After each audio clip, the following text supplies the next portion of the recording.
Thank you for giving me the floor.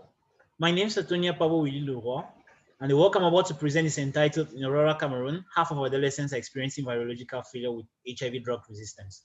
We carried out this study in two hospitals of the rural settings of the center region of Cameroon, that is the Mfou District Hospital and the Bamayo District Hospital.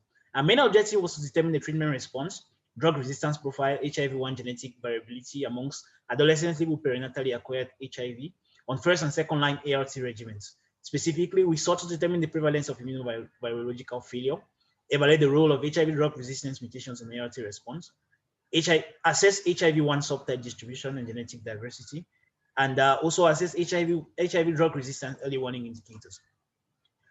The method, this picture depicts the flow of the samples once we got back to the laboratory, that's at the Chantal Biya International Reference Center for Research on HIV Prevention and Management in Yaoundé, Cameroon.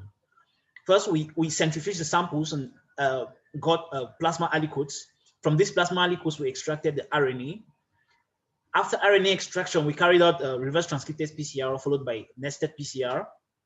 Then we carried out an agarose gel electrophoresis assay to confirm the presence of a specific bands of interest, that is, the bands containing a genetic material of interest.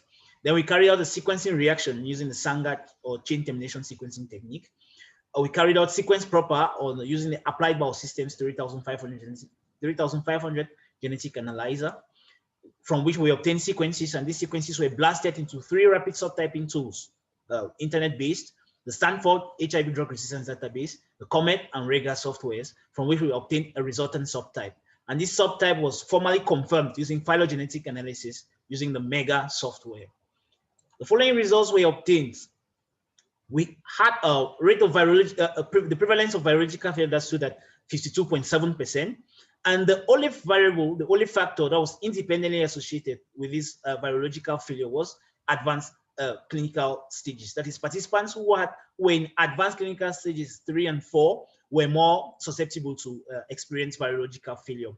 The rate of HIV drug resistance was high and stood at 90.3% generally, mainly driven by resistance to the class of non-nucleoside reverse transcriptase inhibitors and nucleoside reverse transcriptase inhibitors. The prevalence of dual class resistance stood at 77.4%, and triple class resistance stood at 3.2%, with protease inhibitors maintaining their efficacy. The major drug resistance mutations driving this resistance were M184V, selected by the NRTI lamivudine, and K103N, that rendered the NNRTIs, efavirenz and nevirapine, mostly used in that context, inactive.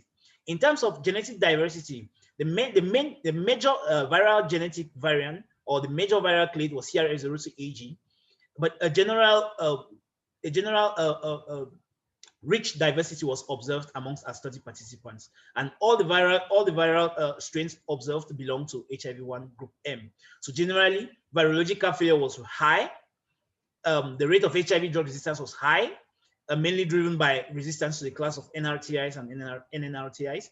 There was a rich genetic diversity, and the main factors driving HIV drug resistance were delayed ARE antiretroviral drug pickup, recurrent pharmacy stockouts, poor viral load suppression, and to a lesser extent, retention in care.